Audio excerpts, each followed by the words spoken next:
اللهم صل على سيدنا محمد وعلى آل سيدنا محمد كما صليت على إبراهيم وعلى آل إبراهيم في العالمين إنك حميد مجيد. قال الله تبارك وتعالى في كلامه المجيد: أعوذ بالله من الشيطان الرجيم. بسم الله الرحمن الرحيم. قال اهبطا منها جميعا بعضكم لبعض عدو فإما يأتينكم مني هدى فمن اتبع هداي فلا يضل ولا يشقى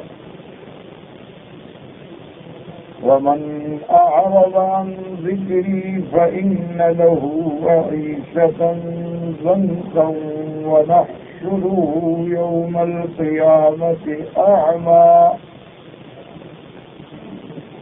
قال رب لم حشرتني أعمى وقد كنت بصيرا قال كذلك أتتك آياتنا فنسيتها وكذلك اليوم تنسى. اللہ تبارک و تعالیٰ نے سورۃ طٰہٰ کی ان آیات اور آیات مبارکہ میں قصہ آدم علیہ السلام کا ذکر فرمایا ہے کہ آدم علیہ السلام کو اللہ نے اپنے ہاتھوں سے پیدا فرمایا. اللہ نے آسمانوں میں پیدا فرمایا. اللہ تبارک و تعالیٰ نے انہیں اسماء کا علم عطا فرمایا. اللہ نے ان کی شرف اور کرامت کو ظاہر فرمانے کے لیے ملائکہ کو سجدے کا حکم فرمایا، اور جس نے سجدے سے انکار کیا وہ ہمیشہ کے لیے رحمت خداوندی سے محروم ہوا. اللہ تبارک و تعالیٰ نے آدم علیہ السلام کو اور ان کی بیوی حوا علیہ السلام، کیونکہ حوا اس لیے کہا جاتا ہے کہ وہ زندہ آدم کی بائیں پسلی سے پیدا کی گئی. ان دونوں کو اللہ نے حکم دیا کہ آپ جنت میں رہیں اور جنت کی نعمتوں سے متمتع ہوں، جہاں چاہیں رہیں، جہاں چاہیں کھائیں پیئیں. لیکن ایک درخت معین کر دیا گیا کہ اس درخت کے قریب نہ جائیں، مانا اس سے فائدہ نہ اٹھائیں، اس کو نہ کھائیں. اگر آپ نے اس درخت میں سے کھا لیا تو پھر آپ بھی اپنی جان سے ظلم کرنے والوں میں شمار ہوں گے. اور اس کے بعد اللہ تبارک و تعالیٰ نے جب آپ کو جنت میں ٹھہرنے کا حکم دیا اور ابلیس سے لعین جو ہے اس کے دل میں عداوت تھی آدم علیہ السلام سے، اس نے وسوسہ ڈالا اور اس نے جھوٹی قسمیں کھائیں اور حضرت آدم علیہ السلام جو تھے اس درخت سے کھا بیٹھے، اور اس درخت کے پھل کھانے سے فوری طور پر آپ دونوں کا لباس اتر گیا. آپ نے جنت میں درختوں کے پتے اکھاڑ کے اپنے بدن کو چھپانا چاہا، بہت بڑے ابتلا و امتحان کا شکار ہو گیا. اور اسی ضمن میں نے عرض کیا تھا کہ انبیاء علیہ السلام کی عصمت کا معاملہ، تو اس کا خلاصہ یہ ہے کہ تمام اللہ کے پیغمبر، اللہ کے نبی، اللہ کے رسول معصوم ہوتے ہیں. اسی طرح تمام اللہ کے فرشتے جو ہیں، ملک جو ہیں، جتنا آسمانوں میں ہیں یا زمینوں میں ہیں، تمام ملائکہ بھی معصوم ہوتے ہیں، یعنی گناہوں سے پاک. لیکن ملائکہ کی عصمت میں اور انبیاء کی عصمت میں بہت بڑا فرق ہے. اسی لیے انبیاء کا اور اللہ کے رسولوں کا شان جو ہے وہ ملائکہ سے بھی زیادہ ہے، کیونکہ ملائکہ معصوم ہیں، وہ گناہوں سے پاک ہیں. اس لیے اللہ نے ان میں گناہوں کی وہ قوت ہی نہیں رکھی، یعنی ان میں مادہ حیوانیت بھی نہیں ہے. نہ وہ کھاتے ہیں نہ وہ پیتے ہیں نہ انہیں شادی کی بیوی کی حاجت ہے، ان کے اندر تو اللہ نے یہ قوات رکھی ہی نہیں. ان کے اندر جو قوات ہیں وہ قوات ملکیہ تو ہیں لیکن قوات حیوانیہ نہیں. لہذا گناہوں سے تو وہ بھی معصوم ہیں، لیکن ایک لحاظ سے دیکھا جائے وہ گناہ کر ہی نہیں سکتے.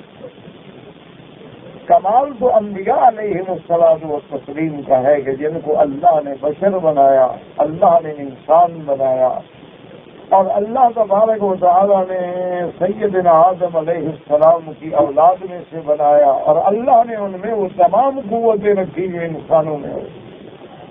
ان میں قوات ملکیہ بھی ہیں اور ان کے اندر قوات تہیبیہ بھی ہیں، لیکن اس کے باوجود وہ گناہوں سے معصوم. تو یہ مقام جو ہے یہ بہت بڑا ہے. اس کی آسان مثال ہے کہ ایک آدمی گناہ کر نہیں سکتا، وہ کہے کہ میں نے نہیں کیا تو کوئی بڑی بات نہیں. کمال تو اسی کا نام ہے کہ امراۃ العزیز جو ہے وہ خود دعوت دینے والی ہو اور اپنے محل میں بلا کے اہتمام کرنے والی ہو، لیکن اللہ کا نبی بچ جائے کہ معاذ اللہ کی پناہ انہ ربی احسن مثوایا. یہ کمال اصل ہے. باقی انبیاء علیہم الصلاۃ والتسلیم سے اگر کوئی ایسے معاملات ہوئے ہیں جن کو آپ یہ کہہ سکتے ہیں کہ ترک اولا ہے، ترک افضل ہے، یا وہ عظیمت پہ عمل نہ کر سکے، یا ان سے کوئی ایسی بات ہو گئی جن کو آپ چھوٹی غلطیوں میں شمار کر سکتے ہیں، تو اس کے بارے میں بھی علماء فرماتے ہیں کہ نبوت سے پہلے جیسے آدم علیہ السلام سے غلطی ہوئی لیکن ابھی آپ نبی نہیں بنے. نبوت کے بعد تو اللہ تبارک و تعالیٰ ان کو چھوٹی غلطیوں سے بھی بچا دے. لیکن ایک بات ہوتی ہے نسیان اور سہو، بھول جانا. تو انبیاء علیہ السلام میں نسیان ہو سکتا کیونکہ نسیان انسان کے اپنے بس میں نہیں ہوتا. انسان بڑی کوشش کرتا ہے کہ میں یہ بات نہ بھولوں، لیکن بھول جاتا ہے کہ بھولنا اپنے بس میں نہیں. انسان بڑی کوشش کرتا ہے کہ میں نماز میں کوئی سہو کوئی غلطی نہ کروں، لیکن ہو جاتی. تو نسیان اور سہو جو ہے وہ انبیاء پہ بھی ہو سکتا ہے کہ جیسے آدم علیہ السلام کے بارے میں اللہ نے فرما دیا کہ فَنَسِيَ آدم بھول گیا، فَلَمْ نَجِدْ لَهُ عَزْمًا. تو جب نفس قطعی نے یہ بات واضح کر دی کہ آدم بھول گیا، حضور نے فرمایا کہ نسی آدم ونسی ذریتہ. جب آدم بھول گیا تو آدم کی اولاد میں بھی بھول دینا، کیونکہ باپ کے اثرات جو ہیں وہ اولاد میں تو آئیں گے. تو اس لیے نسیان اور سہو ہو سکتا. اور جیسے کہ میرے محبوب نے 4 رکعتوں کے بجائے 2 رکعت نماز پڑھا کے سلام پھیر دیا، صحابی نے یاد دلایا کہ حضور نماز مختصر ہو گئی، آپ بھول گئے، لیکن آپ نے اس کی بات پہ فوری طور پر اعتماد نہیں فرمایا. اس نے 3 دفعہ کہا. پھر اس صحابہ سے پوچھا، صحابہ نے بھی کہا کہ ہاں یا رسول اللہ آپ نے 2 رکعت پڑھائی. حضور صلی اللہ علیہ وسلم نے بعد میں پھر نماز کی تقریر فرمائی. تو یہ سہو جو ہے وہ انبیاء پہ بھی آ سکتا ہے اور نسیان بھی آ سکتا ہے. اسی طرح یاد رکھیں کہ ایک خطا اجتہاد ہے، یعنی مجتہد جو ہے وہ کسی مسئلے میں اجتہاد کرتا ہے، اجتہاد کرنے کے بعد اس کی اجتہاد جو ہے وہ خطا ہو گیا، غلط ہو گیا، پھر بھی اللہ اجر دیتے ہیں کہ اس نے تو محنت کی ہے. اسی لیے آپ دیکھیں نا کہ حکم ہے کہ اگر اندھیری رات ہے اور ہم صحرا میں ہیں، جنگلوں میں ہیں، اور ہمیں قبلے کی اور کعبۃ اللہ کی سمجھ کا علم نہیں ہو رہا، تو اب ہمارے ذمہ ہے کہ ہم کوشش کریں، تحری کریں، دماغ لڑائیں، ذہن لڑائیں، کہاں سے آئے، کدھر جا رہے تھے، اور اس وقت چاند کدھر ہے، قطب تارا کدھر ہے، فلاں ستارے کدھر، اپنی طرف سے کوشش کریں. اور اس کے بعد جہاں اطمینان ہو جائے کہ اسی سمت میں قبلہ ہے تو نماز پڑھ دیں. اب اگر ہم نے نماز پڑھ لی، مثلا صبح کی نماز ہے، تھوڑی دیر کے بعد جب سورج نکلا تو ہمیں معلوم ہوا کہ ہم نے تو بالکل غلط نماز پڑھی ہے، قبلہ اس سمت میں تھا اور ہم نے نماز اس سمت میں پڑھی ہے. تو اللہ تبارک و تعالیٰ کا حکم ہے کہ جو نماز تم نے پڑھ لی ہے ہم نے قبول کر لی، کہ تم نے محنت کی، تم نے کوشش کی، لیکن نہیں ثواب پہ پہنچ سکے، انسان ہے۔ اس لیے اگر مجتہد سے خطا ہو جائے تو گناہ نہیں ہوتا بلکہ اجر ہوتا۔ اور انبیاء علیہم السلام بھی جس میں اللہ کا حکم نازل نہ ہو اجتہاد فرماتے ہیں، اور کبھی کبھی انبیاء سے بھی اجتہاد میں خطا ہوتی ہے، لیکن اللہ جبریل بھیج کے ان کو اس خطا پہ قائم نہیں رہنے دے۔ یعنی غیر نبی جو ہے وہ تو ہو سکتا ہے کہ ساری زندگی اپنے اجتہاد خطا پہ قائم رہے، لیکن پیغمبر کو فوراً اطلاع کر دی جاتی ہے جس وجہ سے وہ خطا سے قائم نہیں ہوتے، لیکن اجتہاد میں خطا ہو سکتی ہے۔ جیسے کہ اسارا بدر کے قیدیوں کو حضور پاک نے چھوڑ دیا، لیکن اللہ کا منشا چھوڑنا نہیں تھا۔ اسی طرح اور بھی احادیث مبارک میں واقعات ہیں، یہ سارا الحمدللہ ہم نے بڑی تفصیل سے درسوں میں پڑھا ہے۔ میں نے خلاصہ عرض کر دیا کہ میرے بال بھائی صرف جمعہ کے دن آتے۔ اب دوسرا سوال یہ پیدا ہوتا ہے کہ جب آدم علیہ السلام بھول گئے تو لفظ تو بڑا قرآن میں سخت ہے کہ اصادم ربہ، کہ آدم نے اپنے رب کی نافرمانی، اور آدم علیہ السلام جو تھے وہ غلطی میں پڑ گئے، فغوا۔ اتنے سخت لفظ پھر کیوں کہے گئے جب آدم علیہ السلام بھول گئے اور ان کی غلطی بھی نہیں ہے؟ اور پھر ان کے لیے اتنا بڑا عقاب ہے کہ ان کے کپڑے اتر گئے جنت میں، ان کو جنت سے اترنے کا حکم مل گیا۔ اتنے بڑے سخت لفظ جو ہیں وہ قرآن مبارک میں پھر کیوں آئے اگر انبیاء معصوم ہیں اور ان سے کوئی غلطی نہیں ہوتی، اور جو ہوا ہے وہ بھول جانے سے ہوا ہے، تو بھول جانا تو حضور کی امت میں بھی معاف ہے کہ اگر ہم بھول گئے تو اللہ نے معاف کیا۔ اب ایک آدمی ہے، اتفاق ایسا ہے کہ اس کو نماز بھول گئی، تو اب ہم صرف نماز لوٹا دیں گے، لیکن وہ گناہ گار نہیں ہوگا، کیونکہ عمدن اس نے نماز کو نہیں چھوڑا۔ اور روزے ہم نے قضا کرنے سے بھول گیا، جب یاد آیا تو قضا کر لیں گے، لیکن گناہ گار نہیں ہوگا۔ تو پھر آدم علیہ السلام کے لیے قرآن میں ایسے سخت لفظ آئے، اسی طرح نوح علیہ السلام کے لیے بھی قرآن میں بڑے سخت لفظ آئے کہ اگر آپ نے مجھ سے پھر دوبارہ سوال کیا، انی لأعظک ان تکون من الجاہلین، اللہ کے نبی کے بارے میں ایسے سخت الفاظ کیوں آئے؟ تو اس بات کو سمجھیں۔ ایک تو ہمیشہ یاد رکھیں کہ اب ہم کوئی آدمی ان آیات کو پڑھ کے آدم کو آسی کہے یا غاوی کہے، نعوذ باللہ ثم نعوذ باللہ، بالکل نہ جائے۔ یعنی آدم علیہ السلام کو اب نعوذ باللہ کہتا ہے اللہ کی نافرمانی کی، اللہ کی نہیں، قرآن کے ضمن میں تو ہم آیت پڑھیں گے، لیکن اس کے علاوہ ہمیں حق نہیں پہنچتا کہ پیغمبر کے شان میں ایسی بات کریں۔ جہاں تک ان الفاظ کے استعمال کا وجہ ہے تو علماء نے فرمایا کہ جتنا بندے کا مقام بڑا ہوتا ہے اس کی چھوٹی غلطی بھی بڑی ہوتی ہے، جتنا اس کو اللہ نے عزت و عظمت دی ہوتی ہے۔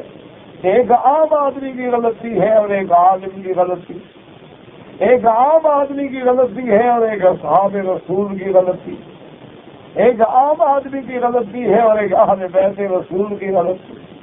اسی لیے اللہ نے قرآن میں فرما دیا کہ میرے محبوب آپ اپنی بیویوں کو سمجھا دیں کہ یا نساء النبی لستن کاحد من النساء، کہ تم عام عورتوں کی طرح تو نہیں ہو، تم تو ازواج رسول اللہ ہو، تم تو امہات المؤمنین ہو، اور تمہارے گھر میں اللہ کا نبی ہے، تمہارے گھروں میں اللہ کی وحی اترتی ہے، اگر تم غلطی کرو گی تو میں دوگنا عذاب دوں گا۔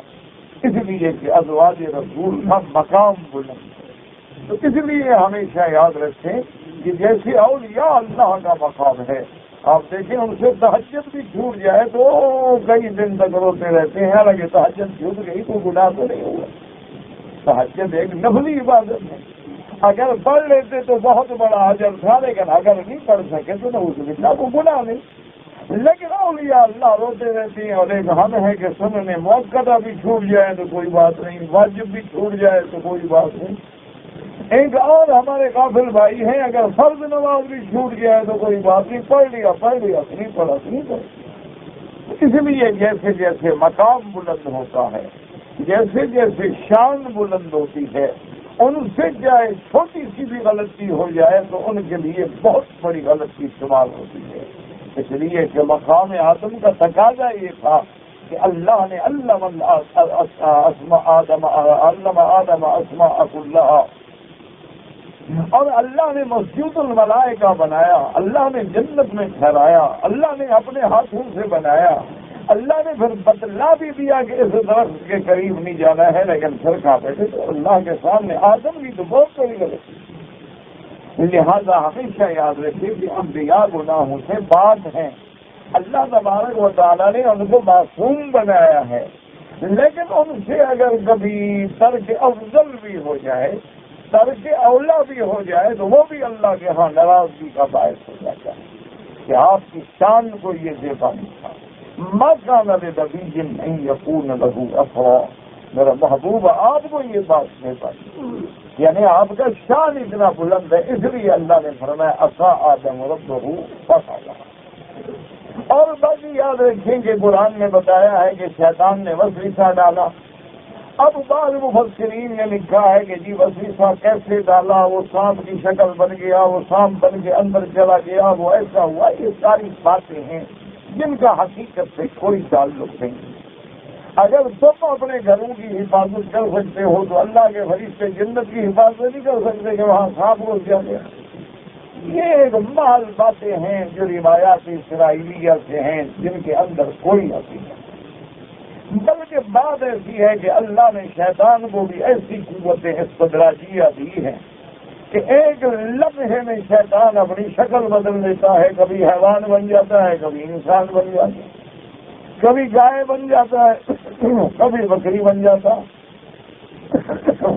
اسی طرح شیطان بھی ایک لمحے میں ہزاروں میل کا سفر طے کر لیتا ہے۔ اسی لیے حضور پاک نے فرمایا کہ شیطان کا وسوسہ بدن میں ایسے دوڑتا ہے جیسے انسان کی رگوں میں خون دوڑتا ہے۔ اللہ فرماتے فوسوس الیہم الشیطان، شیطان نے وسوسہ ڈالا، اب دور سے ڈالا، قریب سے ڈالا، وقاسمہما، اور قسمیں کھائیں، یہ ساری باتیں اس نے کی ہیں۔ اب ان کا آمنے سامنے مشافہہ تھا، یا وہ دور سے یہ باتیں دل و دماغ میں ڈال رہا تھا، تو اس لیے جن باتوں کے بارے میں اللہ کا قرآن کوئی تفصیل بیان نہ فرمائیں اور اللہ کے نبی کوئی تفصیل بیان نہ فرمائیں، ان کو ڈھونڈنا اور خریدنا جو ہے وہ اچھا نہیں ہوتا۔ کیوں؟ اگر ضرورت ہوتی، اللہ نے آدم کا سارا قصہ بیان کیا ہے تو یہ بھی بتا دیتے کہ شیطان نے کیسے وسوسہ ڈالا۔ جب اس بات کی ضرورت نہیں، بات تو اتنی ہے کہ شیطان نے وسوسہ ڈالا۔ اور اس کے بعد جب یہ واقعات ہو گئے، ابلیس جو ہے وہ تو ہمیشہ کے لیے ملعون ہو گیا۔ اسی سے علماء نے کہا کہ مسئلہ سمجھیں کہ اگر ابلیس جو ملائکہ کے ساتھ رہتا ہے، اللہ کے حکم پہ آدم کو سجدہ نہ کرے اور ایک سجدہ نہ کرے، وہ تو قیامت تک کے لیے لعنتی بن جائے، اور مسلمان ہونے کے بعد اللہ کو دن میں 5 دفعہ سجدہ نہ کرے تو وہ کیا بنے گا قیامت میں؟ یہ تو اللہ کا حکم ہے اور ہمیشہ کے لیے، اور وہ تو صرف انسان کے سجدے کی بات تھی، اور یہ تو اللہ کے آگے سجدہ کرنا۔ تو ان قصہ مبارکہ کے بعد آج کے سبق میں جو ہم نے آیات تلاوت کی ہے تاکہ آپ کو سمجھنے میں انشاءاللہ آسانی۔ قَالَ اهْبِطَا مِنْهَا جَمِيعًا بَعْضُكُمْ لِبَعْضٍ عَدُوٌّ، اللہ نے فرمایا اتر جاؤ تم دونوں، اہبطا، جب تصریح کرتے گا اتر جاؤ، بعضکم لبعض عدو، تم ایک دوسرے کے دشمن ہو گئے۔ اب اس میں سمجھیں 2 قول ہیں مفسرین کرام۔ بعض علماء فرماتے ہیں یعنی اللہ نے حکم دیا کہ آدم علیہ السلام اور ابلیس کو بھی حکم دیا تم بھی اتر جاؤ، آدم تم بھی اتر جاؤ، لیکن تمہاری دشمنی جو ہے ہمیشہ رہے گی۔ بعضکم لبعض عدو، شیطان آدم کا دشمن ہوگا اور آدم شیطان کا دشمن ہوگا۔ بعض علماء کرام نے فرمایا کہ یہ حکم جو ہے اللہ نے، یعنی جیسے اترنے کا حکم اللہ نے ابلیس کو دیا، اسی طرح اللہ نے آدم کو بھی جنت سے اترنے کا حکم دیا۔ قال اهبطا منها جميعا بعضكم لبعض عدو. اور اللہ نے قرآن میں فرما بھی دیا ہے کہ شیطان تمہارا دشمن ہے. ان الشیطان لکم عدو مبین. خلاص اس ترجمے سے تو کوئی اشکال باقی نہیں رہتا کہ حضرت آدم علیہ السلام لا شک شیطان کے دشمن ہیں، اور شیطان میں بھی کوئی شک نہیں کہ وہ آدم علیہ السلام کا دشمن ہے. اور جس نے اللہ تبارک و تعالیٰ کے آگے یہ بات بغیر کسی چیز کے کہہ دی تھی کہ مولا میں اس کی وجہ سے راندہ درگاہ ہوا ہوں، میں آدم کی وجہ سے ملعون بنا ہوں، میں آدم کی وجہ سے جنتوں سے نکالا گیا، میں آدم کی وجہ سے فرشتوں کے مقام سے گرا دیا گیا، اب میں آدم کو اور اس کی اولاد کو بھی نہیں چھوڑوں گا، میں بھی ان کو گمراہ کر کے جہنم میں ڈلواؤں گا. تو ان کی دشمنی جو ہے وہ واضح ہے، اس میں تو کوئی شبہ نہیں. لیکن بعض علماء یہ فرماتے ہیں کہ بھی ابلیس تو پہلے ہی اتر گیا، اس کو تو اللہ نے پہلے حکم دے دیا تھا قال فاخرج منها فإنك رجيم وإن عليك لعنتي إلى يوم الدين. اللہ نے حکم فرمایا تھا کہ نکل جاؤ جنت سے، تم مردود ہو، تم رجیم ہو، مرجوم ہو، مردود ہو، ملعون ہو، اور میری لعنت ہے تم پر قیامت کے دن تک. تو لہذا وہ علماء فرماتے ہیں کہ ابلیس کو تو پہلے نکال دیا گیا، تو پھر آدم کے ساتھ اترنے کا کیا حکم ہے؟ تو اس لیے بعض علماء فرماتی ہیں کہ اس سے مراد یہ ہے تم دونوں، یعنی تم اور بی بی حوا. قال اهبطا منها جميعا بعضكم لبعض عدو. اللہ نے حکم فرمایا کہ تم دونوں جنت سے اترو، یعنی حضرت آدم علیہ السلام اور بی بی حوا علیہ السلام. لیکن اب یہ معنی سمجھنا ہوگا کہ پھر تم ایک دوسرے کے دشمن ہوگے، کیا معنی؟ حالانکہ آدم اور حوا تو دشمن نہیں ہے. آدم علیہ السلام کی تو زوجہ محترمہ ہے، اور پھر ساری زندگی الحمدللہ اللہ تبارک و تعالیٰ نے ان کو ملائے رکھا ہے. ہمیشہ بی بی حوا جو ہیں وہ اپنے شوہر کی فرما بردار اور اطاعت گزار رہی ہے. تو بعضکم لبعض عدو کا کیا معنی؟ تو علماء فرماتے ہیں معنی یہ ہے کہ تمہاری اولاد جو آگے ہوگی، تمہاری نسل جو آگے ہوگی، وہ ایک دوسرے کے دشمن ہیں. یعنی انسان انسان کا دشمن ہوگا، بھائی بھائی کا دشمن ہوگا، ہم جنس کا دشمن ہوگا. اور خدا کی شان ہے یہ زیادہ مصیبت جو ہے انسانوں میں ہے. ورنہ آپ دیکھیں نا حیوانوں کے اتنا دشمن نہیں ہوتے. یعنی حیوان بڑے بڑے موذی حیوانات ہیں، لیکن آپ دیکھیں 200 ہاتھی کٹھے چلتا ہوگا. آپ دیکھتے ہیں کہ شیر شیروں کے ساتھ گزارا کرتے ہیں، بھیڑیے بھیڑیوں کے ساتھ غول کے غول پھرتے ہیں، خنزیر خنزیروں کے ساتھ غول کے غول پھرتے ہیں. لیکن انسان ایک ایسی بلا ہے جو ایک دوسرے کی دشمنی پہ آ جاتا ہے کہ بیٹا باپ کا دشمن بن جاتا ہے، بھائی بھائی کا دشمن بن جاتا ہے، بیوی شوہر کی دشمن بن جاتی ہے، شوہر بیوی کا قاتل بن جاتا ہے. تو یہ وہی وجہ ہے جو اللہ نے فرمایا تھا کہ ایک دوسرے کے دشمن رہو گے، کیونکہ دنیا میں جاؤ گے تو دنیا میں بھی یہ باتیں ہوں گی، اور جنت سے تو حکم ہو گیا. تو بعض علماء نے یہ فرمایا ہے کہ یہ حکم جو ہے حضرت آدم علیہ السلام اور بی بی حوا سے بھی ہے، اور بعض نے فرمایا کہ یہ حکم جو ہے آدم علیہ السلام کو بھی ہے اور ابلیس کو بھی ہے. انہوں نے کہا اللہ نے حکم دیا ہے لیکن ہمارے پاس کوئی ٹائم نہیں، ہمارے پاس کوئی تاریخ نہیں ہے کہ اللہ نے آدم کو کب اتارا اور ابلیس کب اترا، وہ کتنا پہلے اترا وہ کتنا بعد میں اترے. تو بہرحال یہ دونوں قول ہو سکتے. اب آگے اللہ نے ایک فیصلہ فرما دیا فَإِمَّا يَأْتِيَنَّكُم مِّنِّي هُدًى. اللہ نے فرمایا جب تمہارے پاس میری طرف سے ہدایت پہنچے، کیا مانا؟ اللہ کتابیں اتاریں گے، اللہ رسول بھیجیں گے، اللہ پیغمبر بھیجیں گے، پیغمبروں کے بعد ان کے اصحاب آئیں گے، ان کے بعد علماء آئیں گے، اور ان کے ذریعے تمہیں میری طرف سے جب ہدایت پہنچے فَمَنِ اتَّبَعَ هُدَايَ فَلَا يَضِلُّ وَلَا يَشْقَىٰ، بس جس شخص نے میری اس ہدایت کی پیروی کی، جس نے میرے انبیاء کی اور میرے رسولوں کی اور میرے کتابوں کی اتباع کی، وہ نہ تو گمراہ ہوا اور نہ وہ کسی بدبختی میں پڑے گا۔ لیکن وَمَنْ أَعْرَضَ عَنْ ذِكْرِي فَإِنَّ لَهُ مَعِيشَةً ضَنكًا وَنَحْشُرُهُ يَوْمَ الْقِيَامَةِ أَعْمَىٰ۔ اللہ نے فرمایا لیکن میری ہدایت آنے کے بعد وَمَنْ أَعْرَضَ عَنْ ذِكْرِي، ذکر سے کیا مراد ہے؟ بعض علماء فرماتی ہیں کہ ذکر سے مراد قرآن ہے، وَإِنَّهُ لَذِكْرٌ لَكَ وَلِقَوْمِكَ، اللہ نے قرآن کو فرمایا قرآن جو ہے وہ ذکر ہے، فرمایا إِنَّا نَحْنُ نَزَّلْنَا الذِّكْرَ، تاکہ ہم نے ذکر اتارا یعنی قرآن اتارا۔ تو ذکر سے مراد قرآن ہے کہ جب میرا قرآن پہنچ جائے، قرآن کے احکام پہنچ جائیں۔ اور بعض علماء نے فرمایا کہ ذکر سے مراد اللہ کا رسول ہے، کیونکہ قرآن میں آتے ہیں ذکر رسولا، تو اللہ تبارک و تعالیٰ کے نبی پر بھی ذکر کا اطلاق ہوتا ہے۔ بات دونوں ایک ہیں، جو کہ اللہ کا نبی بھی تو اللہ کا قرآن ہی سنائے گا۔ معنی یہ ہے کہ وَمَنْ أَعْرَضَ عَنْ ذِكْرِي، جس نے اعراض کیا قرآن سے یا میرے رسول کے فرمان سے، فَإِنَّ لَهُ مَعِيشَةً ضَنكًا، اس کی زندگانی تنگ ہوگی، وَنَحْشُرُهُ يَوْمَ الْقِيَامَةِ أَعْمَىٰ، اور قیامت کے دن ہم اس کو اندھا کر کے اٹھائیں گے۔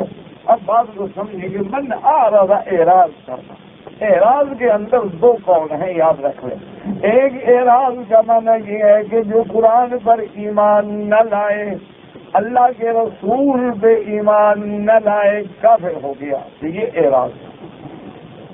اور ایک اعراض یہ ہوتا ہے کہ قرآن پہ ایمان ہے، اللہ کے نبی پہ ایمان ہے، لیکن عمل نہیں کرتا، قرآن کے حکم پہ نہیں چلتا۔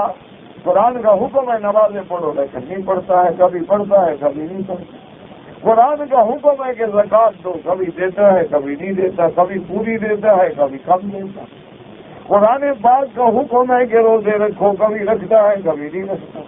قرآن پاک کا حکم ہے کہ صاحب غنا، صاحب استطاعت، صحت، تندرستی، طاقت، دولت، اس پہ زندگی میں حج فرض ہے لیکن نہیں کرتا۔ اب دیکھو نا دنیا میں کتنے آدمی حج سے آتے ہیں، ہم تو سمجھتے نا 15 لاکھ 20 لاکھ، ان میں تو اکثر تو وہ ہوتے ہیں جو پہلے 5 حج کر چکے ہو۔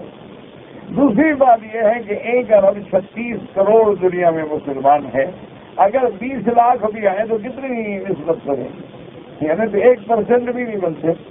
تو لہذا یہ ہے کہ ابھی آپ اندازہ فرمائیں تو یہ بھی اعراض ہے۔ اب اللہ نے فرمایا 2 سزائیں، من اعرض عن ذکری فإن له معیشة ضنکا ونحشره یوم القیامة اعمیٰ، ایک دنیا میں سزا، ایک آخرت میں اندھا کر کے اٹھائے۔ لیکن اب سوال یہ ہوتا ہے کہ کافر تو بڑے مزے میں ہیں، کافروں کے پاس تو دولت بھی ہے، دنیا بھی ہے، راحت بھی ہے، پیسہ بھی ہے، عزت بھی ہے، اور جناب ہر حرام کی ان کی کوئی پابندی بھی نہیں ہے، تو ان کی زندگی کیسے تنگ ہوئی، ان کی معیشت کیسے تنگ ہوئی؟ ان کو تو کوئی تنگی نہیں، ان کو تو کوئی پریشانی، اور ان کے مقابلے پہ مسلمانوں پہ امتحان ہے۔ اور پھر حضور نے فرمایا شد بلاء الانبیاء، آپ نے فرمایا سب سے زیادہ امتحان تو اللہ کے نبیوں کے ہوتے ہیں، اس کے بعد پھر نبیوں کے بعد صدیقین کا درجہ ہے، پھر ان پہ امتحان ہوتے ہیں، پھر صالحین پہ امتحان ہوتے ہیں۔ اسی لیے حضور فرماتے ہیں انی اوذیت فی سبیل اللہ، اللہ کے راستے میں جتنی مجھے تکلیف پہنچائی کسی پیغمبر کو نہیں پہنچی، جو حضور کا شان بڑا تکلیفیں بھی بڑی۔ تو بات کو سمجھیں، اصل بات یہ ہے علماء فرماتے ہیں کہ علماء یا صلحاء یا انبیاء پر جو تکلیفیں ہیں وہ امتحان ہے، وہ ابتلا ہے، ان کے درجات کو بلند کرنے کے لیے ہے. اور کافروں کے لیے جو راحت ہے، دولت ہے، یہ اور استدراج ہے کہ گناہ کرے، کفر کرے اور دولت دے، تاکہ اللہ تبارک و تعالیٰ کا فیصلہ جو ہے ان پہ سچا ہو جائے اور اللہ کی پکڑ جب آئے گی تو نہیں بچ سکیں گے. تو اس لیے علماء نے فرمایا کہ دیکھنا ہوگا کہ ایک آدمی صالح ہے لیکن پریشانیوں میں ہے، بڑی تکلیفوں میں ہے. اور آج جو بندہ جتنا سچا پکا مسلمان ہے اتنا مصیبت میں ہے، اور جو لوگ منافق ہیں، جھوٹ بولتے ہیں، دھوکے دیتے ہیں، وہ مزے کر رہے ہیں. تو اس لیے علماء نے فرمایا کہ اللہ والوں کا تو ابتلا اور امتحان ہوتا ہے، اور جو کافر ہیں ان کے لیے بھی یہ کبھی امتحان دکھ دے کے ہوتا ہے، کبھی سکھ دے کے ہوتا ہے. اس لیے حضرت عمر رضی اللہ تعالیٰ عنہ فرماتے تھے ابتلینا بالضراء فصبرنا، فرماتے تھے کہ حضور کے صحابہ پہ تنگی کا امتحان آیا، اس میں تو ہم کامیاب ہو گئے. اب فرماتے تھے ثم ابتلینا بالضراء فلم نصبر، اب اللہ نے ہم پہ آسانی کا امتحان ڈالا ہے کہ مال آ گئے، غنیمت آ گئی، بیت المال بھر گئے، ملک فتح کے فتح ہوتے چلے گئے، اسلام پھیلتا چلے گیا. فرمایا اب کامیاب ہونا بڑا مشکل نظر آ رہا ہے. تو کبھی وہ بھی امتحان ہے، کبھی یہ بھی امتحان. اور بعض علماء فرماتے ہیں کہ نہیں، دنیا سے مراد تم غلط سمجھے، یہ دنیا نہیں. من اعرض عن ذکری فإن له معيشة ضنكا ونحشره يوم القيامة. عذاب قبر ہے، یہ دنیا کا عذاب ہے کہ مرنے کے بعد جب قبر میں آئیں گے، جیسے کہ حدیث مبارک میں آتا ہے کہ جب کافر ہوگا تو قبر اتنی تنگ ہوگی کہ ایک دوسرے میں اس کی پسلیاں جو ہے وہ گھس جائیں. تو اللہ نے فرمایا کہ ایک تنگی تو ہم اس کو مرنے کے وقت دیں گے، اور ایک تنگی ہم اس کو عذاب قبر کی شکل میں دیں گے. اور پھر جب قبروں سے اٹھائیں گے وَنَحْشُرُهُ يَوْمَ الْقِيَامَةِ أَعْمَى، اور اس کو ہم اندھا کر کے اٹھائیں گے. اور کتنا بڑا امتحان ہے کہ ایک ایسے میدان میں جو ہم نے کبھی نہ دیکھا ہو، ایک ایسی زمین میں جو ہم نے کبھی نہ دیکھے، اور آدمی اندھا ہو کے اٹھے تو کیا حال ہے. اس لیے چیخ کے کہیں گے قَالَ رَبِّ لِمَ حَشَرْتَنِي أَعْمَى وَقَدْ كُنْتُ بَصِيرًا. اللہ تبارک و تعالیٰ یہ عرض کریں گے کہ مولا آج آپ نے ہمیں اندھا کر کے اٹھایا ہے. کیوں؟ ہم تو دنیا میں آنکھوں والے تھے، ہماری تو دنیا میں آنکھیں تھی، ہم دیکھنے والے تھے، لیکن آج ہم اندھے ہیں. قَالَ كَذَلِكَ أَتَتْكَ آيَاتُنَا فَنَسِيتَهَا. اللہ فرمائے کہ میرے بندے تیرے پاس میری نشانیاں آئی، میرے احکام آئے، آیات آئے، قرآن آیا، حدیثیں آئیں، فرمان آئے، لیکن تم نے بھلا ڈالا. آج ہم نے تمہارے ساتھ وہی معاملہ کر دیا ہے، تم نے وہاں بلایا، ہم نے یہاں تمہیں بلا دیا. لیکن یاد رکھو اللہ نسیان سے پاک ہے. لا یضل ربی ولا ینسا. اسی لیے کبھی ہم یہ نہیں کہیں گے کہ اللہ بھولتا ہے، اللہ بھولنے سے پاک ہے. لیکن نسیان جب مقابلے پہ آئے گا تو یہ شان ہوتی ہے کہ جیسے تم نے غفلت، آج ہم نے بھی تمہیں چھوڑ دیا ہے. جیسے آدمی بھول جاتا ہے تو اس چیز میں چھوڑ بیٹھتا ہے. تو اس لیے ہمیشہ یاد رکھیں جیسے لفظ مکر ہے یا لفظ خدا ہے یا لفظ نسیان ہے، یہ تقابل میں تو آئے گا. مکروا ومکر اللہ یمکرون ویمکر اللہ. انہوں نے بھی تدبیر کی اور اللہ نے بھی تدبیر کی. تو اس لیے ان کے توڑنا جو ہے، کافروں کی تدبیروں کو توڑ دینا، دشمنوں کے مکر کو مٹا دینا جو ہے، یہ صفت شان ہے، یہ صفت نقصان نہیں ہوتی. اس لیے اللہ تبارک و تعالیٰ نے فرما دیا کہ تم نے وہاں غافل ہوئے، تم نے وہاں بھلایا. آج اللہ تبارک و تعالیٰ نے تمہیں بھلا دیا ہے تاکہ تم ہمیشہ اللہ تبارک و تعالیٰ کے عذاب میں پڑے رہو. تو اس لیے قرآن مقدس کا یہ احکامات اور یہ تمام واقعات جو اللہ نے بیان فرمائے ہیں، کبھی قصہ آدم کے ذریعے ہمیں جھنجھوڑا جاتا ہے، کبھی قصہ ابراہیم علیہ السلام کے ذریعے ہمیں ڈرایا جاتا ہے، کبھی قصہ حضرت نوح علیہ السلام کے ذریعے ہمیں انذار کیا جاتا ہے کہ جب یہ حالات پیدا ہو جائیں تو تم ڈرو اور تم تیار رہو اور تم اتباع کرو، کیونکہ اگر اتباع کرو گے تو کامیاب ہو جاؤ گے، اور اگر اللہ کے احکام سے اعراض کرو گے تو ہمیشہ کے لیے اتباع و برباد ہو جاؤ گے۔ دعا کریں اللہ ہم سب کو ہدایت یافتہ بنا دے، دل سے دعا مانگا کریں، اور جب بارش کا موسم ہو یا بارش برس رہی ہو تو حدیث مبارک میں آتا ہے دعائیں مقبول ہوتی ہیں۔ اسی لیے حدیث میں آتا ہے کہ جب بارش آتی ہے تو میرے محبوب فوراً گھر سے باہر آتے، بلکہ اپنا کپڑا مبارک بھی اتار لیتے تھے کہ بارش میرے بدن پہ پڑے، اور بلکہ میرے اللہ کی طرف سے ابھی آ رہی ہے، اس لیے حضور صلی اللہ علیہ وسلم اس کو اپنے بدن مبارک سے لیتے تھے، کیونکہ نزول بارہ جو ہے یہ بھی اللہ کی رحمت ہے۔ تو اللہ تبارک و تعالیٰ سے دعا کیا کرو، لیکن دعاؤں کے لیے کچھ آداب ہیں۔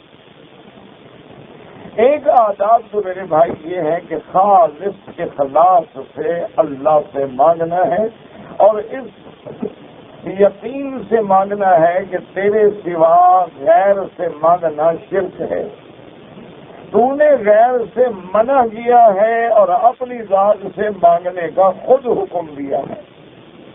تو جب کریم کسی کو خود دروازے پہ بلائے تو دھکا تو نہیں دیتا، جو کریم ہو وہ تو اکرم الاکرمین ہے، وہ تو ارحم الراحمین۔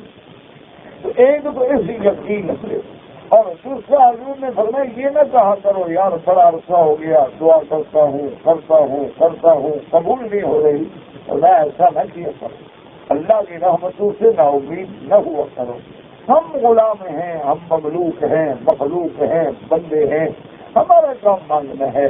کبھی ہمیں وہی نعمت مل جاتی ہے، کبھی عذاب ٹل جاتا ہے، کبھی مصیبت ٹل جاتی ہے، کبھی ہماری دعاؤں کو ذخیرہ کر دیا جاتا ہے، ان کا بدلہ ہمیں قیامت میں ملے، تو ہماری دعائیں تو ضائع نہیں جاتی۔ لیکن جب آدمی اخلاص کے ساتھ، یقین کے ساتھ، اور دوسرا یہ ہے کہ ایک دوسرے کے لیے دعا مانگا کرو کہ تم میری پریشانیوں کے لیے دعا مانگو، میں تیری پریشانیوں کے لیے دعا مانگوں، تو وہ جلدی قبول ہوتی ہے، اللہ تبارک و تعالیٰ کی رحمت جلدی آتی ہے۔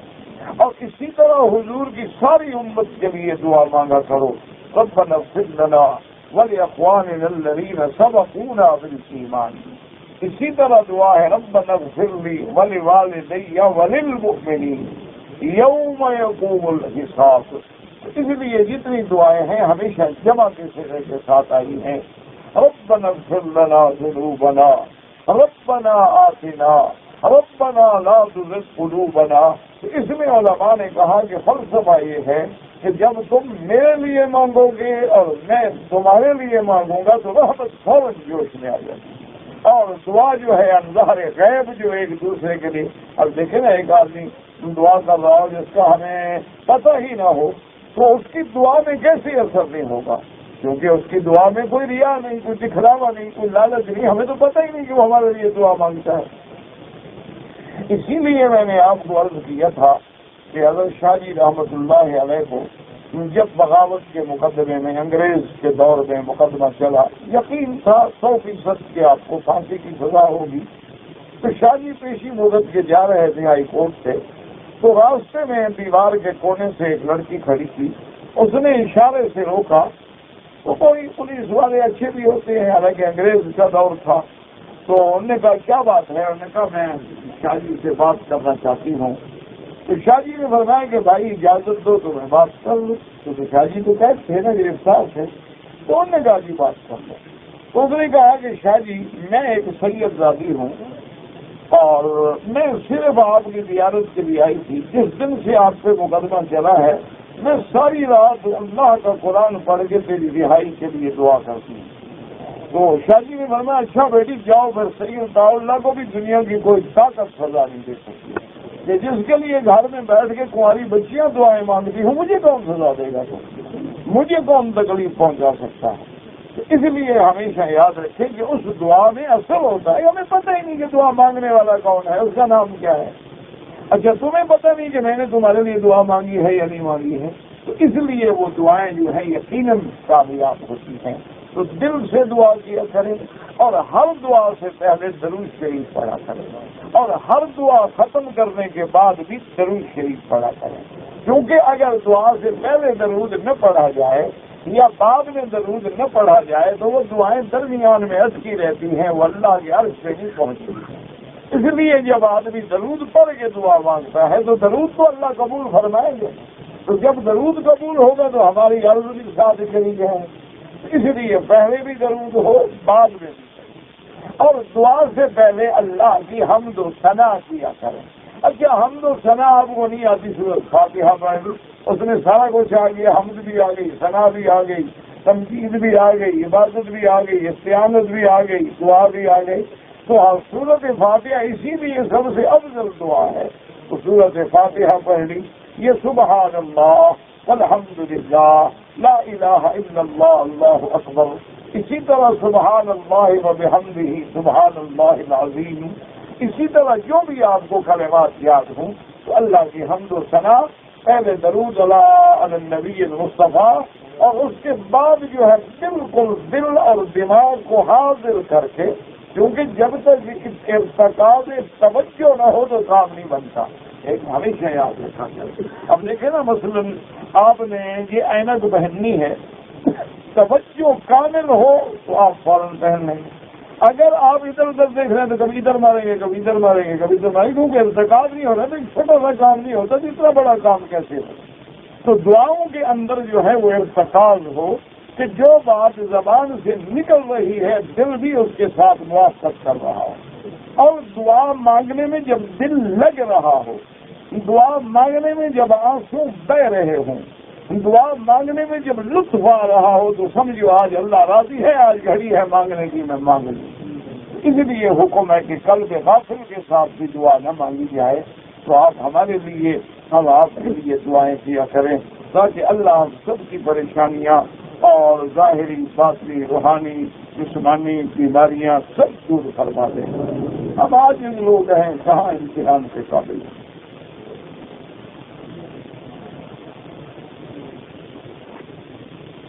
کہتے ہیں جی کہ میری والدہ فوت ہو گئی ہے، میں اپنی والدہ کے لیے کچھ صدقہ و خیرات کرنا چاہتا ہوں پاکستان میں، مجھے بتائیں کہ میں کہاں صدقہ کروں؟ سب سے بہتر جگہ جو ہے وہ سیدھی نظر سے، سب سے بہتر۔ عام لوگ جو ہیں ان میں تسلی نہیں ہوتی، لیکن جو مدارس دین ہے جہاں قرآن و حدیث پڑھایا جاتا ہے، صاف بات ہے کہ وہاں طلباء ہوتے ہیں، وہ طلباء مسکین ہوتے ہیں، وہاں جا کے آپ صدقات دیں، وہ سب سے زیادہ حقدار جو ہے نا وہ دین کے بدل، تو انشاءاللہ تبارک و تعالیٰ تمہاری والدہ کے لیے بہت بڑا اجر ہوگا، اور اگر اللہ نے تمہیں زیادہ توفیق دی ہے تو مدرسے میں کمرہ بنا دیں، جب تک رہے گا تیری والدہ کو ثواب ہوتا رہے گا۔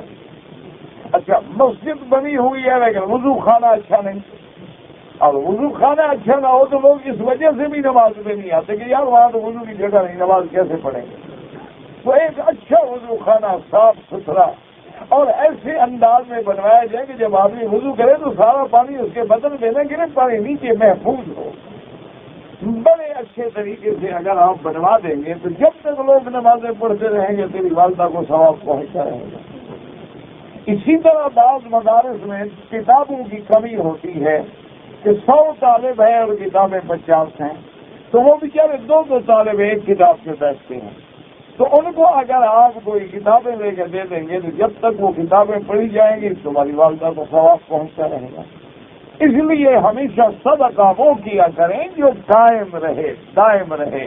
آپ نے 200 روپے کسی کو دے دیے، ثواب تو ملے گا لیکن ختم ہو گئے، لیکن آپ نے کوئی ٹھوس چیز بنا دی تو جب تک قائم رہے گی ثواب ہوتا رہے گا۔ بہت سارے علاقے ہیں جیسے ہمارے سندھ میں تھر کا علاقہ ہے، اور اسی طرح ہمارے بہاولپور کے علاقوں میں روہی کے علاقے ہیں، اسی طرح آپ آگے جائیں گے تو پتھر وغیرہ تھل کے علاقے ہیں جہاں پانی بھی نہیں ملتا ہے پینے کا، اور بیچاری عورتیں جو ہیں 2-3 میل سے پانی بھر کے لاتی ہیں، تو اگر وہاں آپ کوئی کنواں کھدوا دیں تو کتنے لوگ ہیں جو دعائیں دیں گے؟ تو اس لیے ہمیشہ ایسے صدقات کرنے کی کوشش کریں۔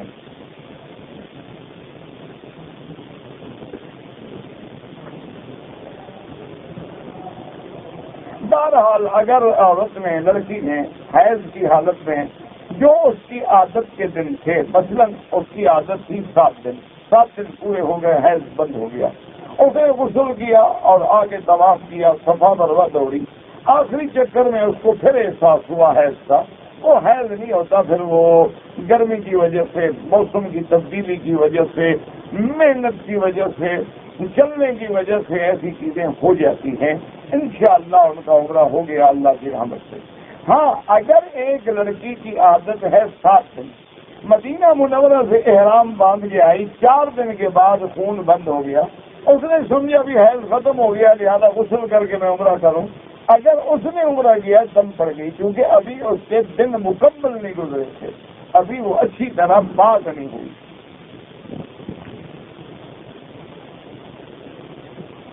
اللہ تبارک و تعالیٰ آپ کے بیٹے کو ہر بیمار کو شفا دے۔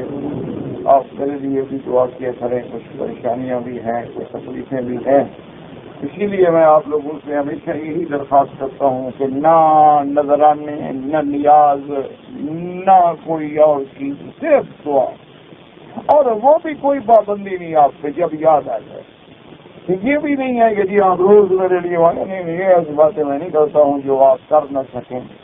بہرحال اس کے لیے یہ ہے کہ جب یاد آ جائے تو دعا کر دیا کریں کہ تیرا ایک عاجز بندہ ہے، اس سے رحم فرما دے۔ جی کہ میں نے مکہ میں رہتا ہوں، میں نے انشاءاللہ 8 تاریخ کو احرام باندھنا ہے حج افراد کا، تو مجھے پر طواف قدوم ہوگا نہیں۔ آپ باہر سے تھوڑے آ رہے ہیں، آپ تو مکے میں رہتے ہیں، آپ پر کوئی طواف احرام باندھے اور سیدھا جائیں بھی نہ۔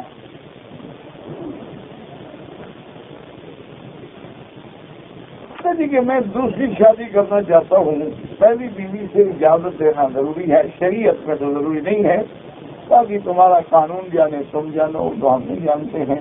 جہاں تک شریعت اسلام کا تعلق ہے، صرف اسلام ایک بات کا حکم دیتا ہے کہ کیا تم دونوں بیویوں سے عدل کر سکو گے، دونوں بیویوں کے حقوق جنسی بھی ادا کر سکو گے، دونوں بیویوں کو جگہ، مکان، خرچہ، کپڑا دے سکو گے۔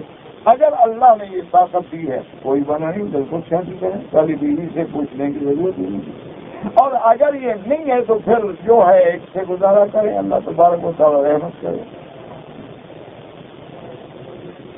کہتے کہ جی ہمارے ملک میں بعض چیزیں جو ہیں ضرورت مندوں کو دی جاتی ہیں، جیسے ٹی وی اور فریج، واشنگ مشین۔ نہیں، ٹی وی تو ضرورت میں نہیں آتا، یہ تو لاب و لاب میں آتا ہے، جب تک لوگوں اچھا جہاں بجلی نہیں وہاں کچھ بھی نہیں تو کیا لوگ زندہ نہیں ہیں؟ یہ ساری چیزیں بہرحال ضروریات میں تو نہیں ہیں، آج کل حالات کا تقاضا ہے۔ بہر صورت اگر وہ کہتا ہے کہ نقد 100 روپیہ اور ادھار پہ 130 روپے تو یہ جائز ہے۔ آپ نے ادھار لیا ہے تو گویا آپ نے یہ چیز 130 میں خریدی ہے، اس نے دونوں ریٹ آپ کو بتا دیے۔ جی کہ ایک آدمی کہتا ہے کہ شیطان جنت میں جائے گا، بہرحال یہ غلط بات ہے، شیطان جہنمی ہے اور ہمیشہ جہنم میں رہے گا، اور کافر جہنمی ہیں، ہمیشہ جہنم میں رہیں گے، خالدین فیہا ابدا لا یخفف عنہم العذاب۔ یہ بعض بزرگوں کی باتیں ہوتی ہیں، یہ شریعت میں حجت نہیں ہوتی، یاد رکھا کرو۔ یہ جتنے صوفیاء کے قول ہوتے ہیں نا، قول صوفیاء در شریعت حجت میں، شریعت میں حجت نہیں ہوتے، بس ان کا خیال ہوتا ہے بیچارے رحمت پر نظر رکھ کے بیٹھے ہوتے ہیں کہ اللہ کی رحمت پر سب کو ڈھانپ لے ہے، ایک خیال ہوتا ہے، وہ شرعاً کوئی فیصلہ نہیں ہوتا۔ اصل شریعت کا مدار جو ہے کتاب و سنت سے ہے۔ اسی لیے یاد رکھیں کہ بڑے بڑے اولیاء اللہ نے، جو بڑے بڑے نامور اولیاء اللہ گزرے ہیں، انہوں نے صاف لکھا ہے کہ ہمارا کشف ہے یا الہام ہے یا اقوال ہے، انہوں نے بولا کہتا ہے حجت نہیں، ان کو قرآن و سنت کی کسوٹی پہ پرکھو، اگر قرآن و سنت کے مطابق ہیں تو لے لو، اگر بالکل چھوڑ دو۔ یہ بڑے بڑے سما حضرت کشیری نے، حضرت شاذلی نے، حضرت عبد القادر نے، حضرت ہجویری نے، سب نے اپنے کتابوں میں لکھا ہے کہ کشف ہو جانا یا الہام ہو جانا یہ نہ دین میں حجت ہے نہ بزرگی کی دلیل ہے، نہ یہ کوئی مقام ولایت ہے جی فلاں کو کشف ہو جاتی ہے. کشف تو کسی چیز کو بھی ہو سکتی ہے. کشف ہو جانا کوئی بڑی بات ہے. جوگیوں کو ہو جاتی ہے, وہ تو ہندو ہیں, ان میں کون سی ولایت ہے. کاہنوں کو ہو جاتی ہے, نجومیوں کو ہو جاتی ہے. تو ان کا اصل حجت ہے قرآن اور سنت. اگر ہماری بات قرآن و سنت کے مطابق ہے الحمدللہ, غلط ہے تو ہماری بات غلط ہے. اور کبھی یہ بھی ہوتا ہے کہ اللہ والوں کی باتیں سمجھنے کے لیے وہ اتنا علم بھی ہونا چاہیے.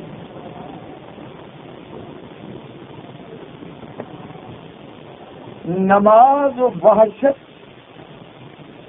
مجھے تو نہیں پتا نماز و وحشت کیا ہوتی ہے. کہتے ہیں کہ تسبیح پڑھنا جو ہے افضل یہ ہے کہ انگلیوں پہ پڑھیں سبحان اللہ الحمدللہ لا الہ الا اللہ. اگر کوئی بطور اعلیٰ ساتھ رکھتا ہے کہ یہ بھی ایک اعلیٰ ذکر ہے, ہمیں ذکر کو یاد دلاتا ہے, تو انشاءاللہ کوئی بات نہیں. جیسے اب ہم سبھی کر سکتے ہیں کہ نماز کا ایک آلہ بن جائے, آواز پہنچ جائے. ہم گھڑی باندھتے ہیں کہ وقت ہمیں معلوم ہو جائے, یہ بھی تو آلہ ہے. تو اگر اس کو بعض علماء نے فرمایا کہ ایک تنبیہ کے لیے آلت ذکر سمجھتا ہے کہ ہاتھ میں ہو تو کچھ نہ کچھ یاد آتا ہے, شرم آتا ہے, بندہ پڑھ لیتا ہے, اور نہ ہو تو بندہ کچھ بھی نہیں پڑھتا, انگلی میں جاتے جاتے راستے میں چھوڑ دیتا ہے. ورنہ افضل یہ ہے کہ اپنی انگلیوں پہ پڑھا جائے. لیکن میرے والدین حج کے لیے تیار تھے, میرے والد فوت ہو گئے, والدہ عدت میں ہیں, اب وہ حج پہ نہ آئیں جب تک عدت کے دن پورے نہ گزرے. قل انما انا بشر متشابہات, کیا متشابہ ہے یہاں؟ یعنی حسر موجود ہے, یہ بھی متشابہات میں ہیں. اللہ کے بندے آیت محکم ہے, تمام انبیاء بشر ہیں. اگر امام یا نماز کی حالت میں امام کا وضو ٹوٹ جائے تو فوراً نماز چھوڑ کے پیچھے والے کو اشارہ کرے, وہ آگے آ جائے, امام بن جائے. اگر کوئی آدمی احرام کی حالت میں ہے یا روزے کی حالت میں ہے, مسواک کر سکتا ہے, بالکل کر سکتا ہے, کوئی منع نہیں. حج کی کتنی قسمیں ہیں؟ 3 قسمیں ہیں. حج افراد, صرف حج کی نیت. حج قران, عمرہ اور احرام میں حج ملا کے کرے اور درمیان میں احرام نہ کھولے. تمتع, عمرہ کر کے احرام کھول دے اور 8 کو پھر احرام باندھے حج کا. یہ 3 قسمیں ہیں. مجھے خواب میں لڑکوں سے نعوذ باللہ برائی کا خواب نظر آتا ہے, شیطانی اثر ہے اور کیا وجہ ہے؟ سارا دن جو یہی سوچتے رہتے ہو تو خواب بھی تو یہی نظر آئے گا نا. تم سارا دن نماز پڑھتے رہو, قرآن پڑھتے رہو, بجارے یہ خواب نظر آئے. جیسے خیال ہوتا ہے وہی خواب آتا ہے. دیکھو نا, اب بلی اگر خواب دیکھے تو کیا دیکھے گی؟ کیچڑے ہی دیکھے گی. بھوکھا اگر خواب دیکھے تو روٹی کا ہی دیکھے گا. تو اس لیے تم توبہ کرو اور اللہ سے بچنا, عذاب سے بچو. کہتے ہیں کہ جنوں میں تبلیغ ہوتی ہے, مجھے تو کبھی ملے نہیں. تو بہرحال جب جنوں میں علماء ہوتے ہیں, صحابی ہوتے ہیں, مسلمان ہوتے ہیں, تو تبلیغ بھی ہوگی, دین بھی ہوگا, محدث بھی ہوں گے, مدرس بھی ہوں گے, عالم بھی ہوں گے. یہ کیا بات ہوگی؟ تم نے بندوں میں کر لی ہے, باقی جنوں میں پہنچ رہے ہیں. کیا کرے سر, کیسے ہیں جی وکیل صاحب ناراض ہو جاتے ہیں, کیا کرے آدمی بے وقوفی کی ہوتی, کیا کرے نا. ہمیں تو آج تک انسانوں میں ہم نے حق ادا نہیں کیا. جو ہمارے بھائی ہیں, جن کا ہم پر حق ہے, جن کو دین پہنچانا ہماری ذمہ داری ہے کہ تم خیر امت اخرجت للناس تأمرون بالمعروف وتنہون عن المنکر, اور ہم جنوں کا فکر کر رہے ہیں. یہ بھی شکر ہے جنوں تک پہنچا کے فرشتوں کو تبلیغ میں نہ چلا جاتا ہے. آج کل کیا بدل لگتا ہے.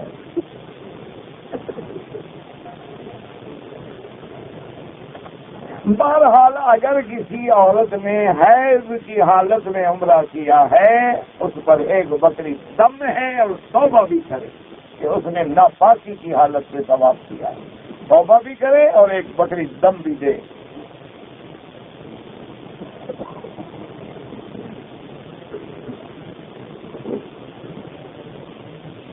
بہرحال اگر آپ مدینہ منورہ گئے ہیں لیکن آپ نے عمرہ نہیں کیا ہے, اب آپ حج کرنا چاہتے ہیں تو حج آپ کا افراد ہوگا انشاءاللہ. لیکن آپ نے غلطی کی، مدینہ منورہ سے بغیر احرام سے نہ آتے۔ وہ بعض ائمہ کے نزدیک آپ کی ڈیوٹی تھی تو آپ دم سے بچ جائیں گے، اور امام ابو حنیفہ رحمۃ اللہ بڑے سخت ہیں، وہ کہتے ہیں دم دینی پڑے، داڑھی ایک مشت کے برابر ہو تو کافی ہے۔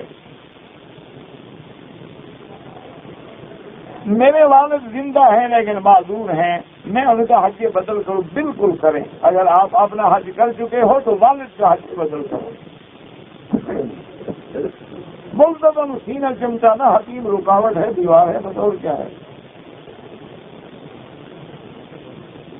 کہتے ہیں جی کہ بعض لوگ جو ہیں حاجیوں کے قربانی کے پیسے لیتے ہیں۔ میرا بھائی کسی پر اعتبار نہ کرنا، یا تو سیدھا بینک کو دو، اس سے اپنا ٹوکن لے لو، وہ قربانی ضرور کرتے ہیں چاہے آگے پیچھے ہو جائے، لیکن آپ کا پیسہ ضائع نہیں جائے گا، قربانی ہر حال ہو۔ یہ جو لوگ وصول کرتے ہیں اللہ معاف کرے، ان میں جو 100 میں 99 نہیں کرتا۔ کوئی بہت بڑا دیندار ہو نا، وہ بھی 100 بکری کے 50 کرے گا، 50 کی دعا کر دے گا انشاءاللہ۔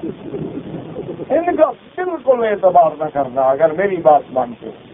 اگر کوئی بہت زیادہ مجبور ہو تو شرط کرو کہ پیسے اس وقت دیں گے جب ہمارے سامنے بکری ذبح کرو، بکریاں لے کے کھڑی کر دو، ہم پیشی آپ کو دے دیتے ہیں، اور جب ہم آئیں گے ہم خود آگے سامنے کھڑے ہوں گے، ایک ایک بندے کا نام لے کے بکری ذبح کروائیں۔ اگر وہ یہ شرط مان لیتا ہے سر تو ٹھیک ہے، ورنہ یہاں ایسے ماشاءاللہ لوگ رہتے ہیں اللہ کے کعبے میں کہ ان کا بزنس ہی یہ ہے، سارا سال کچھ نہیں کریں گے، نمازوں پہ روزوں پہ تسبیحوں پہ زور ہوتا ہے، اور یہ 5-10 دن محنت کر کے 200 400 500 بکری بک کر لیں گے، 350 کے بجائے آپ سے 250 لیں گے۔ آپ لالچ میں آ گئے انشاءاللہ 100 ریال کا فائدہ ہو رہا ہے، یہ پتہ نہیں کہ بکری نہیں ہوگی تو حج برباد ہو جائے گا، 100 کا فائدہ کیا ہوگا؟ اچھا وہ 250 کیوں لے لیتے ہیں؟ ان کو تو پتہ ہے ہم نے کرنی نہیں، کیا 200 دے دے کافی ہے، انہوں نے تو کرنی ہی نہیں نا، ان کو 250 ملے 200 ملے 100 ریال تو وہ حاضر ہیں۔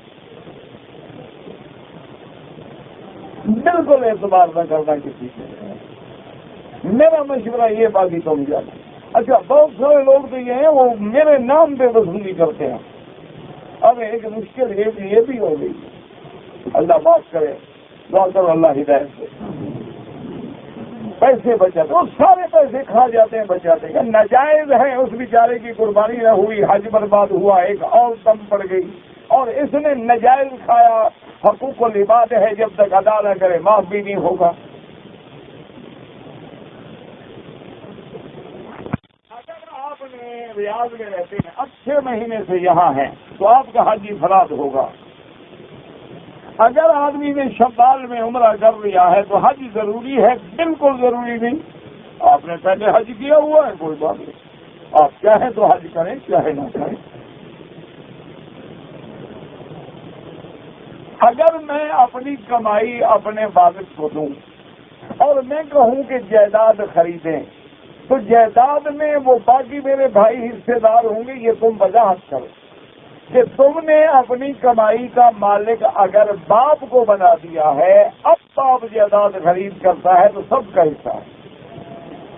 تم نے اپنے باپ کو کمائی بھیجی اور کہا کہ میرے لیے جائیداد لے لے میرے پیسوں سے، تو وہ صرف آپ کی ہوگی، اس میں بھائی حصے دار نہیں ہوں گے۔ لیکن پہلے وضاحت کرو، پہلے تو ابا کو دے دیتے ہو، ابا کہتا ہے باقی بھائیوں کو بھی دو، کیا نہیں ہو تو میری کمائی تھی، تو تم نے کیوں دیا تھا جناب؟ عورت کے پاس 200 گرام سونا ہے، بالکل 200 گرام پہ زکات دینی ہوگی، پورے کی قیمت کرو اور 2.5% زکات نکالو۔ جی کہ ہمارے ملک میں چونکہ کافروں کی حکومت ہے تو وہاں مسجد بنانے کے لیے گورنمنٹ تو امداد نہیں دیتی، تو کیا زکات کے پیسے لگ سکتے ہیں؟ بالکل نہیں لگ سکتے، زکات کے پیسے سے مسجد نہیں بن سکتی، مدرسہ نہیں بن سکتا، لیکن بہرحال مولویوں کے پاس رستے ہوتے ہیں، وہاں کی مولوی کو مل لینا۔ میں مذاق نہیں کہ آپ مذاق سمجھ رہے ہیں، میں سچی بات بتایا۔ اب مولویوں نے مسئلہ ہے، اب دیکھو نا مسئلہ پیسے آ گئے زکات سے، اور مدرسے میں پیسہ ہے نہیں، کہاں سے خرچ کریں؟ تو وہ یہ کرتے ہیں کہ طلباء کو وظیفہ دے دیتے ہیں کہ بھائی 2000 روپے مہینہ تمہارا وظیفہ ہے. اب طالب تو غریب ہے نا، زکوٰۃ ادا ہو گئی. طالب کو کہتے ہیں بھی اپنے میس کے پیسے، کھانے کے پیسے جا کے مدرسے میں داخل کرو، کتابوں کے پیسے مدرسے میں داخل. ٹھیک ہے، یہ طریقہ راستہ ہے نا. تو اس لیے میں نے مذاق نہیں کیا، میں نے صحیح مسئلہ آپ کو بتایا ہے کہ مثلاً اس علاقے میں جتنے غریب ہیں تم سارے زکوٰۃ کے پیسے ان کو دے دو، ان کو کہو بھی اب تم اپنے منشے سے مسجد بنا دو تو تمہاری مہربانی. ایک راستہ نکل آئے گا انشاءاللہ. میں مذاق نہیں کرتا ہوں، آپ مذاق سمجھتے ہیں تو میں کیا کروں. حضور کے اشارے سے چاند ٹکڑے ہوا، بالکل ہوا. والدین کے لیے عمرہ حج جو کچھ چاہو کرو. کہتے جی کہ آدمی کا نام بھی اس کے نام پر اثر کرتا ہے. میرا نام محمد خورشید ہے، محمد سے اچھا نام بھی ہے وہ دنیا میں؟ کوئی اثر نہیں کرتا جناب.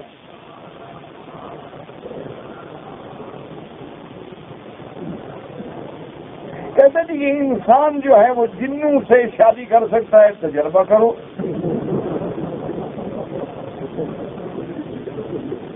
کہتے جی کہ دعا کریں اللہ میری بیٹیوں کے مناسب رشتے، اللہ ہر بیٹی کو مناسب رشتہ عطا فرمائے. جن کے گھروں میں بیٹی ہے اللہ ان سب کو رشتے نصیب فرمائے. یا اللہ ان کی زندگیوں کو برباد ہونے سے محفوظ فرما. یا اللہ والدین کے لیے مشکلات حل فرما دیں. وما ذلک علی اللہ بعزیز. میرے آگے کیا مشکل ہے.